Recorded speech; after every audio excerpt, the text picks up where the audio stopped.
We've been playing a bunch of Hogwarts Legacy. From exploring the castle to flying around in the open world, we've been having an absolute blast. However, the magical spells, charms, and everything that you can do with them are what really makes the game stand out to us, and also just makes it so much fun. So if you want to know about all of the castable spells within the game and see how they work in action, then this handy roundup of all the spells is going to be just what you're looking for. When it comes to playing games, I do love to mess around with customization though, so the transfiguration spells are pretty cool to me. However, I'm betting many of you can't wait to see the unforgivable curses in action. So what kind of playthrough are you planning to do? A friendly honourable character or a curse-slinging Slytherin? Tell us in the comments down below. And if you enjoy this video, you can show us support by clicking like and subscribing so you don't miss out on the next guide from us here on the channel. We'll start it off with the control spells, beginning with Arresto Momentum. This slows both objects and enemies, giving you extra time to plan your next move. And you'll unlock this by completing the second assignment for Madame Kagawa. So this one's fantastic for a bit of crowd control if you're fighting a bunch of enemies at once.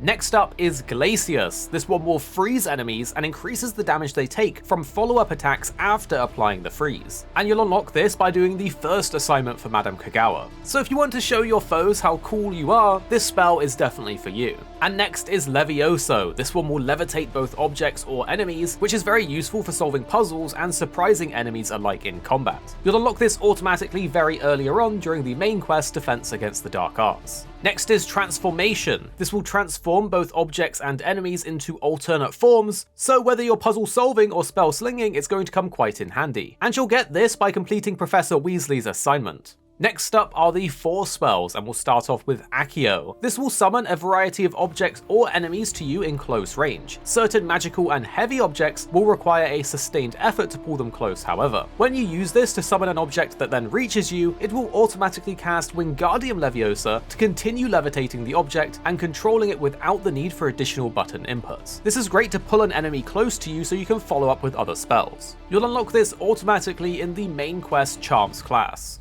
Next is Depulso. This will repel many types of objects or enemies with considerable force. Although this spell deals no direct damage to foes, enemies, and objects alike, it can be used to launch things into each other that often have destructive results. It's also useful for pushing and spinning objects for a variety of purposes. So if you want to push an enemy off a cliff, this one's for you. And you'll get this by completing the first assignment for Professor Sharp. Next up is Descendo. This spell deals no direct damage, but both objects and enemies that it's cast on are slammed into the ground, and they will suffer considerable impact damage from this. Airborne enemies will take even greater damage upon hitting the ground from this spell, and you'll unlock this by completing Professor Onai's assignment. Next is Flipendo. This will flip objects and enemies forwards and backwards. With its short cooldown, it's excellent for setting up and extending juggles, and its ability to flip-flop objects instantly is very useful for solving puzzles and exploiting certain enemies' weaknesses. You'll unlock this one by completing the second assignment for Professor Garlic. Next up is the damaging spells, starting with Confringo. This is a long-range bolt that deals great damage on impacts, and enemies that are hit with fire-based attacks will continue to take damage for a few seconds, during which time collisions will result in incendiary bursts. So if you like to sling fireballs, this one's for you, and it's unlocked automatically as part of the story in the main quest in the Shadow of the Undercroft. Next up is Defindo. This will slash objects and enemies from afar, which also deals considerable damage. You'll unlock this one from the second assignment from Professor Sharp.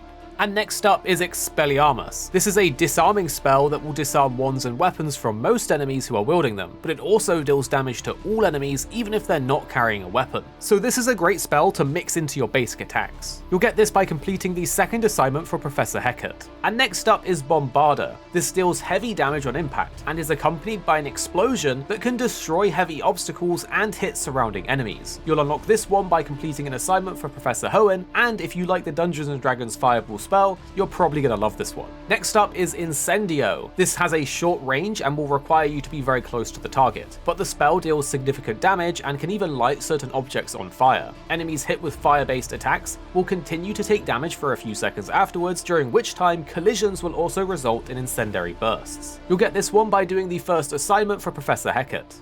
Next is the utility spells, with Disillusionment coming first. This will cause you to blend into your surroundings, making it more difficult for others to perceive you. It's perfect for sneaking or approaching enemies while undetected to be able to cast the Petrificus Totalis. This is unlocked automatically in the story during the main quest, Secrets of the Restricted section. Next is Lumos. This one will allow you to see in dark areas, as well as solve puzzles that require extra light. This is unlocked very early on automatically during the main quest, The Path to Hogwarts.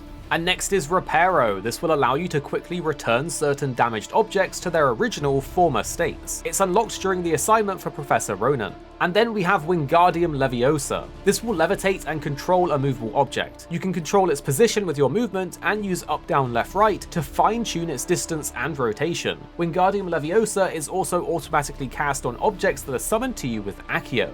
You unlock this one as the first assignment for Professor Garlick.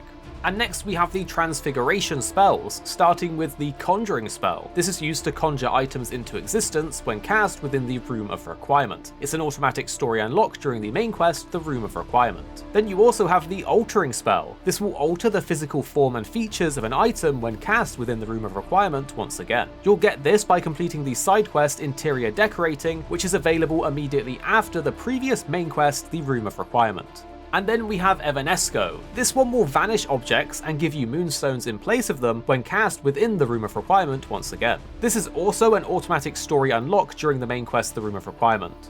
And then we have the Unforgivable Curses, starting off with Avada Kedavra. This one simply kills enemies instantly. It has a long cooldown but will one-shot pretty much everything. You'll unlock this one by doing the quest In the Shadow of the Relic.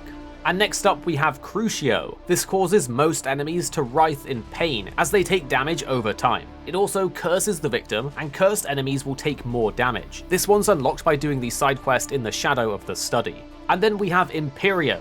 This one temporarily forces enemies to fight as if they were your own companion. While under your control, they also take reduced damage from other enemies to prolong their allegiance to you. It also curses the victim, which of course, cursed enemies will take more damage. This one is unlocked from the side quest In the Shadow of Time. And next is the Beast Grooming spells. All of these are unlocked during the main quest, the Elf, the Knapsack, and the Loom. The first one is the Beast Petting Brush. It's a brush that can be used to groom your beasts. So if you want to pamper your companion animals, this is perfect for you.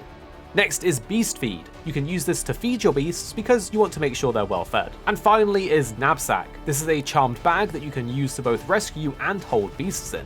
It's your go-to way to summon your mounts, so this one's pretty cool. So which of the spells is your favourite? Are you a fan of Avada Kedavra, the Unforgivable Curse, or do you prefer something more simple like Levioso and Depulso? And make sure to share to a friend so they can see all of the spells in the game too. And a great way to support us is by clicking like down below and subscribing so you don't miss out on the next one. And the two videos on screen now we think you'll really enjoy if you did enjoy this. Of course you don't have to, but if you did enjoy this one, you're probably going to like these ones too. And make sure to tell us what you think after watching in the comments down below.